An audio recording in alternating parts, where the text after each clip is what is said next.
Here you go.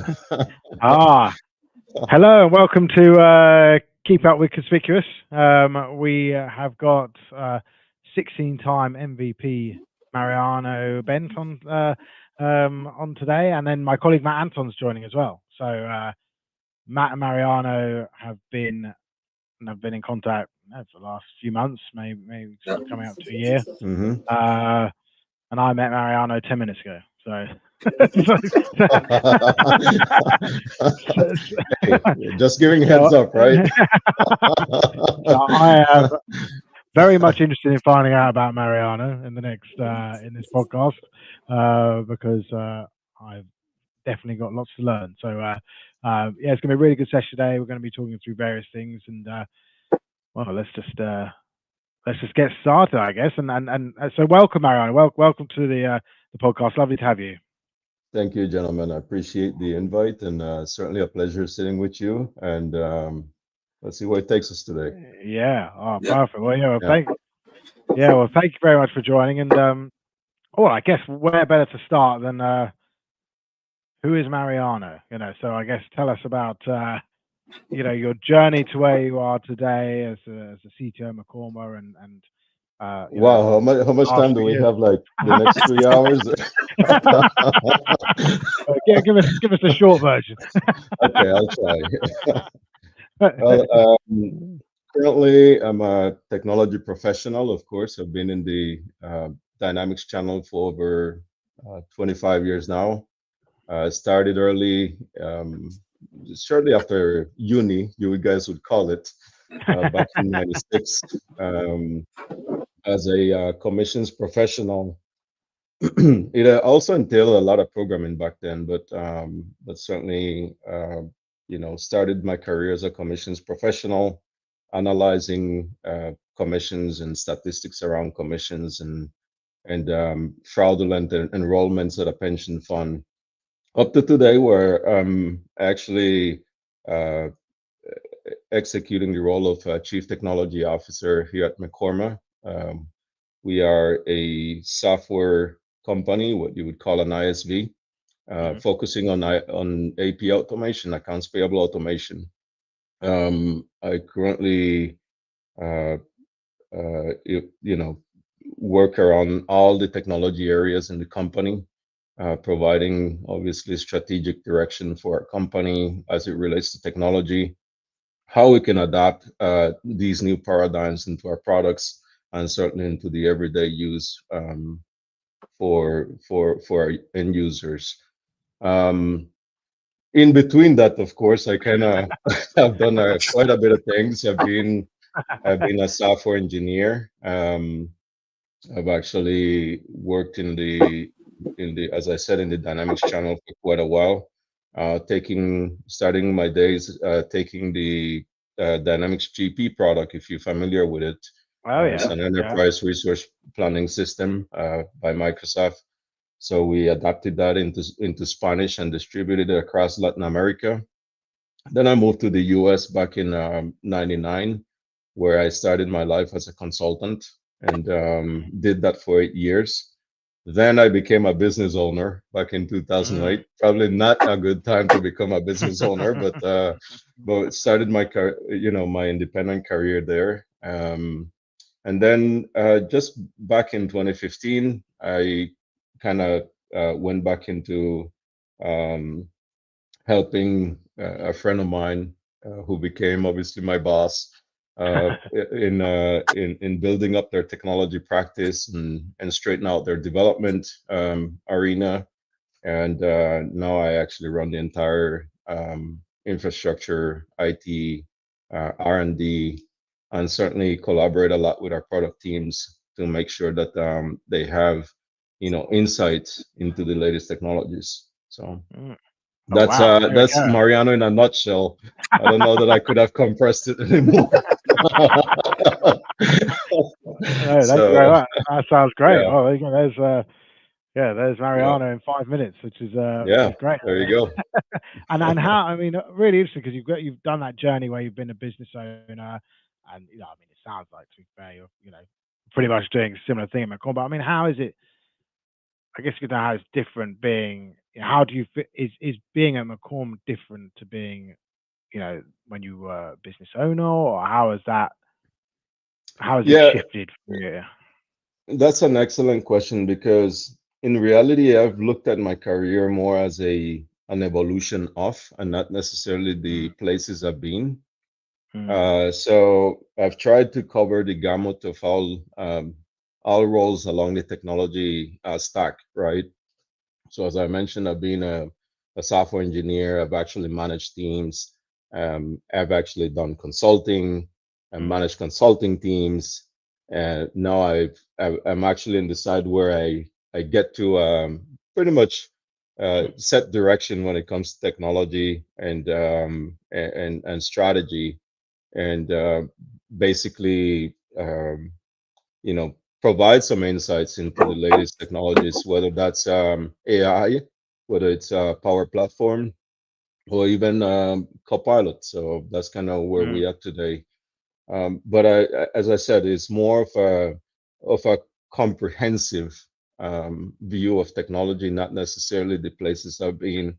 I think I have a knack, if you want to call it somehow, for understanding where things are going to be 5, 10 years down the road, Mm. and try to predict and bring those things into um, my daily role here at Mekorma. So that's kind of how I've always approached it, more of like a comprehensive view of things rather than just I've been here, I've done this, and so on. So. Oh, amazing. Oh, great. Well, also great that you can tell us, what the share price of all the tech companies are going to be in 5 years. That's so Well, I mean, there's a handful you can certainly bet on, but I'm not gonna go there. Yeah. That's it. Oh, well, that's great. And so, as I tell him, McCorma, give us again. I know I'm asking for to compress a lot in a short space of time, but yeah, they mentioned sort of AP automation, and does it just integrate with? Is it Dynamics that your product integrate? Is it other systems? Tell us a little bit about Yeah, great what it question. does. So we actually have a little bit about Mekorma. We started as an ISV, and we've always been an ISV, but started on the GP platform.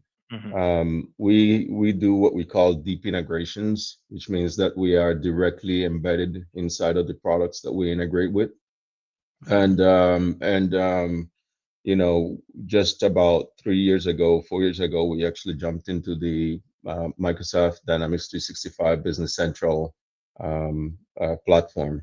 So our 30-year trajectory has given us a lot of know-how in AP automation, and we've actually bringing that new those that know-how into working with BC customers nowadays. But primarily, we actually are using the same focus and the same approach, which is always have that deep integration that customers cannot differentiate whether you are an ISV product or a native part of the actual stack. So I think that's Ah. what our customers have become accustomed to as far as our Mm. products and how they work, and the value that we deliver across the board. So Oh, that's we have about 4,000 customers, in on both platforms actually, and we have a stack of like probably 1,500 partners that we work with. So we actually are responsible for a lot of happiness out there, and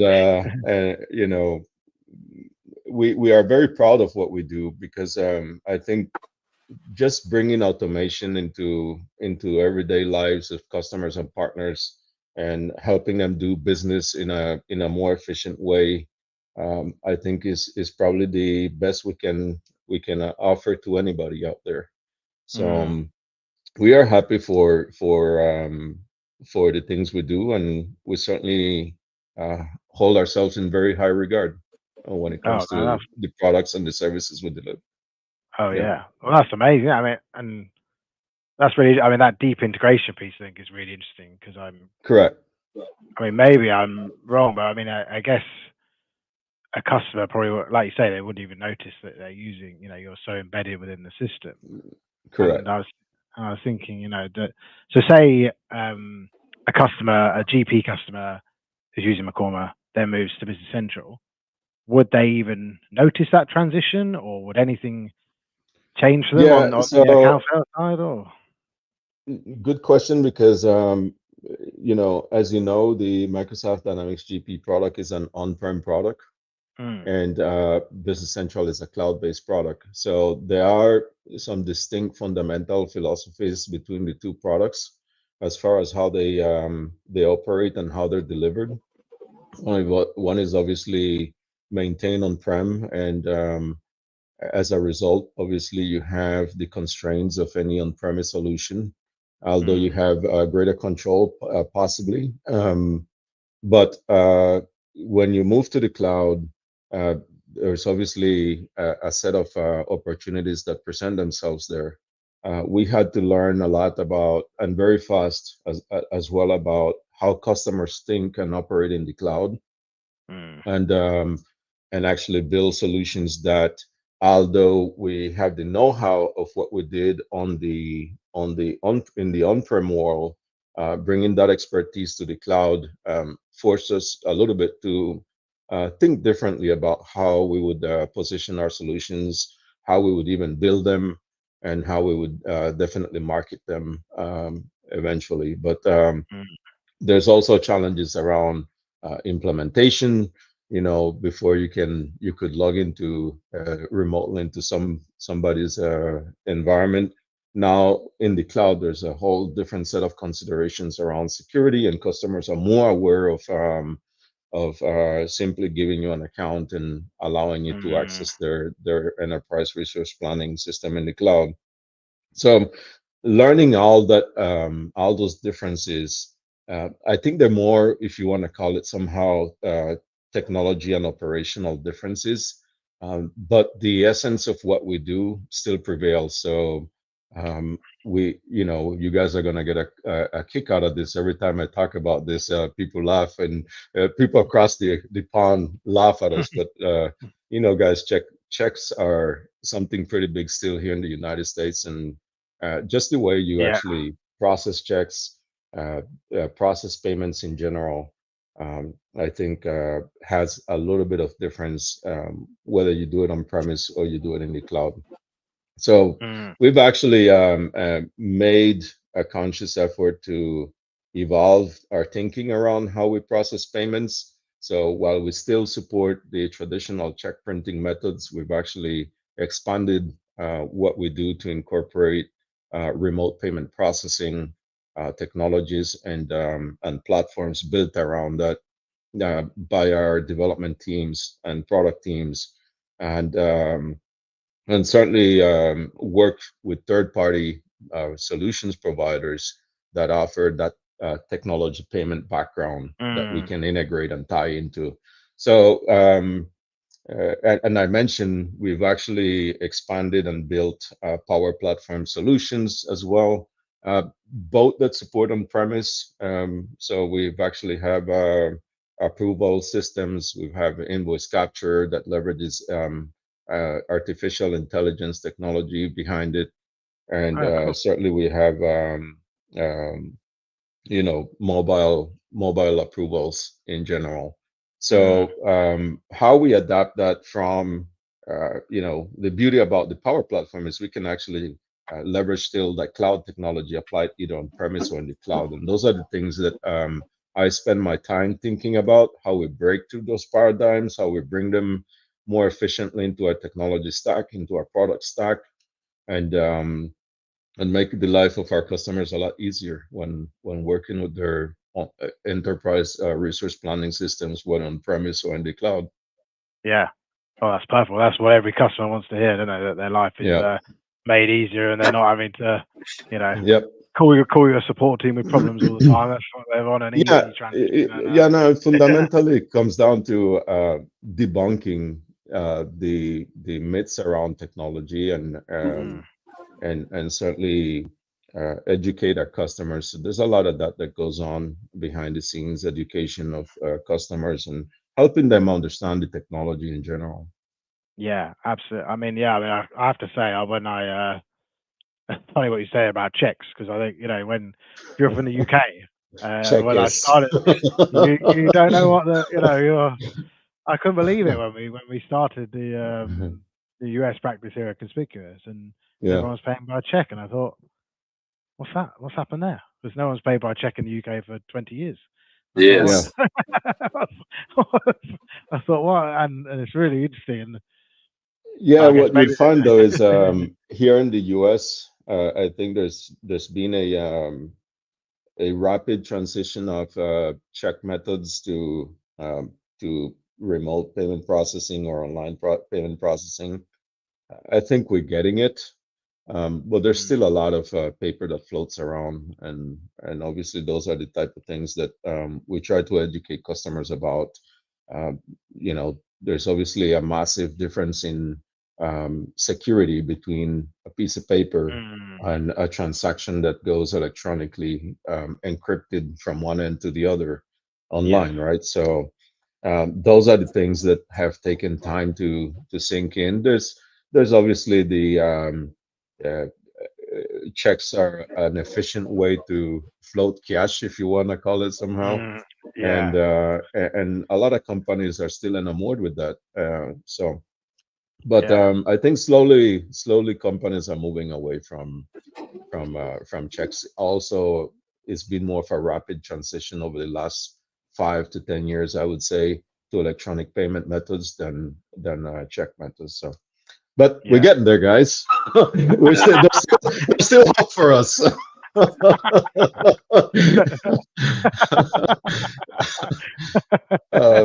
It is now. Maybe with the advent of AI, maybe it will outpace checks. But it's been, yeah, it was very yeah. strange when I thought, what's happening here? Everyone pays by bank transfer in the UK. Yeah, absolutely, absolutely. Oh, well, that's great. And so tell me, obviously, you built a lot with the Power Platform, Copilot, and AI, and then obviously these words are floating around a lot at the moment and have been Hmm. for some years. I mean, so I guess give us your thoughts on what that's going to mean for companies like Mekorma and ISVs and accounts payable automation and just in general. I mean, what that's going to mean for ERP or software projects. Again, sorry, I'm asking some big questions here. I promise they'll get. Yeah. I, yeah. So the way I like to position this is fairly straightforward. The AI train already left the station. Let's put it Mm, that way. And certainly, Power Platform has been in the industry for quite some time now. Um, so companies looking to adapt any of these technologies face three things. I like to break it down in very simple terms. I think the adoption revolves around three key strategies. You want to make sure that the technology is securable, you want to make sure that it's scalable, and you want to make sure that it's repeatable.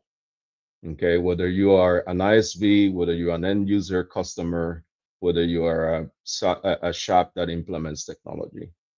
And I think those three categories: securability, scalability, and repeatability, actually are key to any technology implementation, any new paradigm or old paradigm, if you want, implementation. And let me break that down a little bit. Let's take Power Platform, for example. If you look at Power Platform, when you talk about securability, you want to look into who the actors and personas are, right? You are actually concerned about data loss prevention, so you want to mm, implement some data loss prevention strategies, and certainly you are concerned about governability or governance, and that pretty much revolves around who has access to what, when, and certainly the type of access to the specific objects that they have. Take, for example, connectors, right? mm, When you actually implement Power Platform, or your initial implementation, it delivers over 2,500 connectors, if I'm not mistaken. So how do you narrow that, right? How do you narrow that down to just the connectors that are needed? And I have a simple premise. Every connector is guilty until proven otherwise, which means that that when you talk about security, you have to consider all these things to be able to impact data and Mm, data escaping from your environment. So building a proper governance strategy around connectors is key. mm, Let's move into scalability. That comes down to a couple things. It comes down to environment strategy. So when you actually implement your environments, have a sound strategy around it.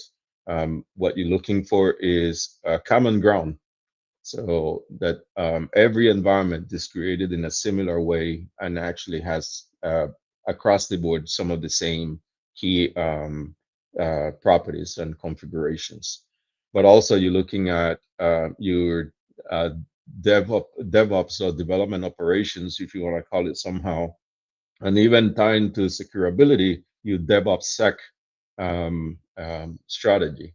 So that means how we get code from from ideation all the way to production, all the way through the maintenance, and all the way through securing that whole process overall.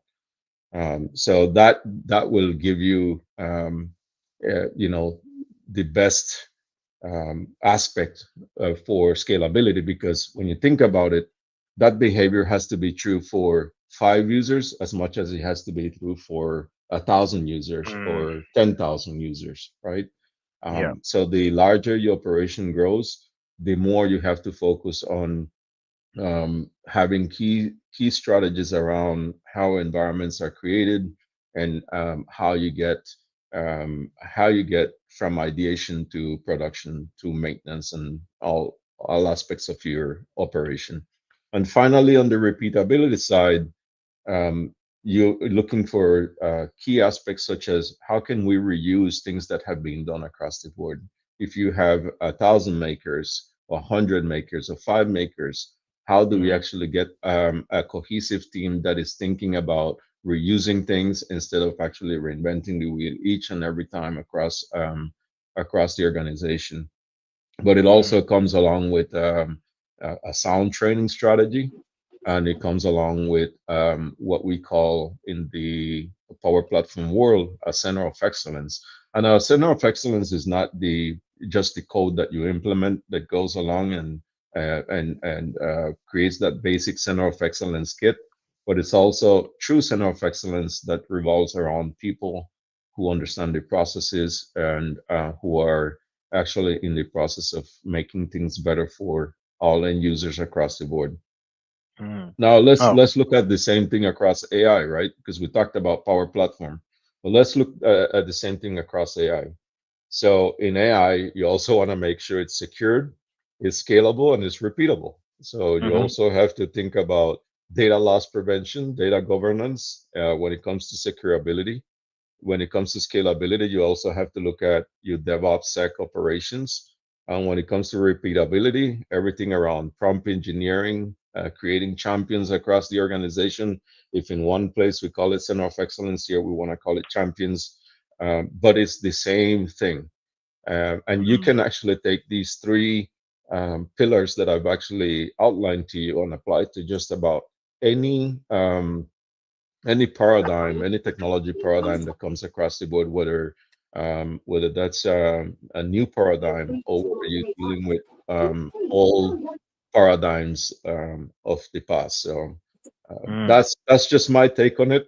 I'm sure there's 1,000 different methodologies depending on who you ask, but my considerations when I've actually have to deal with new technology or new paradigms or anything that is going to improve digital transformation, or it's going to take you down a path of digital transformation, I'm always looking at those three pillars. yeah. Well, that's fantastic. I mean, that's what. I mean, to be fair, that is an amazing way to describe it. That is exactly what, as you say, it can be applied to any software project, and that's Right. exactly what you need. I guess for people, some of people in our audience might be thinking about Copilot and what to do. And I think those three pillars that you just described are basically exactly how to think about. Don't be scared of AI. It's exactly the same principle as any piece of software. So the Correct. principles are the same. Yes, Correct. And it's I actually have a good friend in the UK. His name is Chris Huntingford. I think you guys have had him oh on yeah, I met Chris. Yeah, you yeah. know, if you actually, he has a saying, if you actually have to think about Power Platform or AI, um, compromising your data, you actually have a bigger problem because your compromise started before that, before you Yeah. implemented those technologies. So Oh I yeah, think definitely. it's a good way of looking at things. There's really nothing scary about technology. It's really thinking about how you're gonna leverage it and deploy it and secure it. That's the way I tend to look at it. Yeah, that's the scary part, hey? Yeah. You had to bring the word in it. No, that was a very, very good description for anyone who's considering new technologies. That's exactly Yeah, what to think. So that's great. Great. Okay, perfect. Well, I think that's amazing. What you've described there is fantastic, and I think you can tell why your customers at Mekorma would love you because you've made that so simplified. I think anyone listening really think about those three things because then you don't have to be scared by it. Just think about how it applies to your business, and that's correct. you'll make it work. So That's nothing correct. scary, nothing new. It's just a new piece of technology. It's just the internet, 20 years ago. Exactly, right? When I think the only ones that still use a fax are professionals in the medical industry for some Yeah, reason, but yeah, the internet is available to everybody, yeah, and I think if you think about how we went from precisely from fax to the internet or from anything to the internet.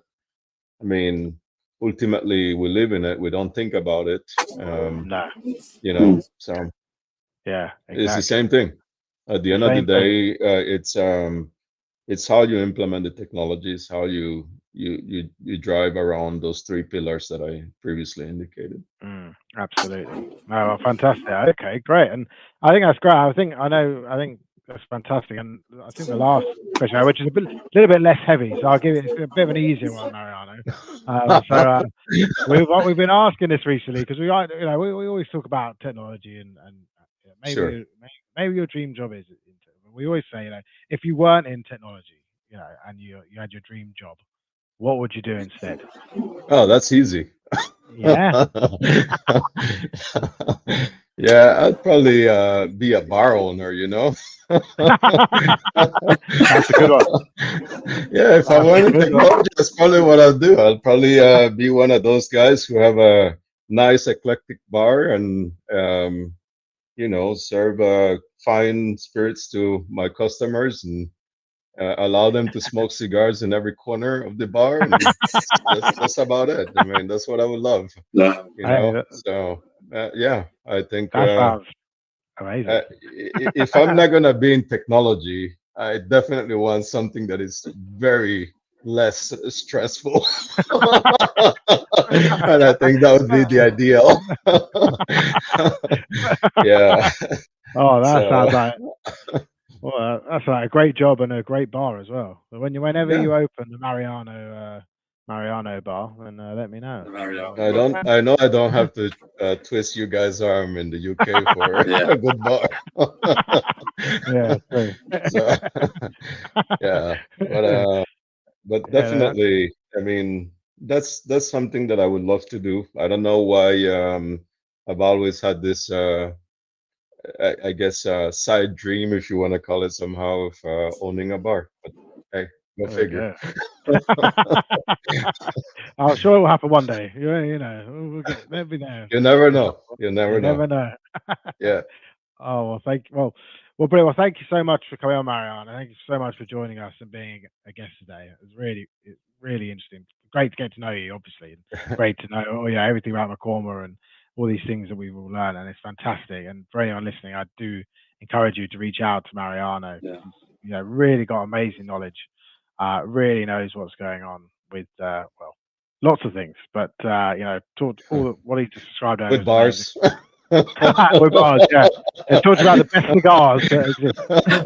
Yeah, and fine cigars. There you go. He's the man to talk to. 16-time MVP. Who knows? I don't know if you're the most MVP ever, but you're up there. Yeah. So, Well, I mean, there's some guys that have been in the MVP circuit for quite some time. I think there's some people who have up to 25 years, but we don't talk about those guys. I also have to say that I did enjoy my 16 years as an MVP. I'm no longer an MVP, so I think I accepted that fact, and but I'm still part of a select group of technologists in the world. So I'm pretty proud of those 16 years, and loved every single moment of it. So definitely. you have Mariano, to be an MVP without the title. What were the benefits of being an MVP, if you don't mind me asking? Well, certainly there are some personal benefits to it. Obviously, it's the industry-wide recognition. Just about everywhere you go, people tend to know who you are. Yeah. So that's certainly one of the things. But I think, believe it or not, a lot of MVPs will tell you that one of the main benefits of being an MVP is just to meet nice folks like you two guys.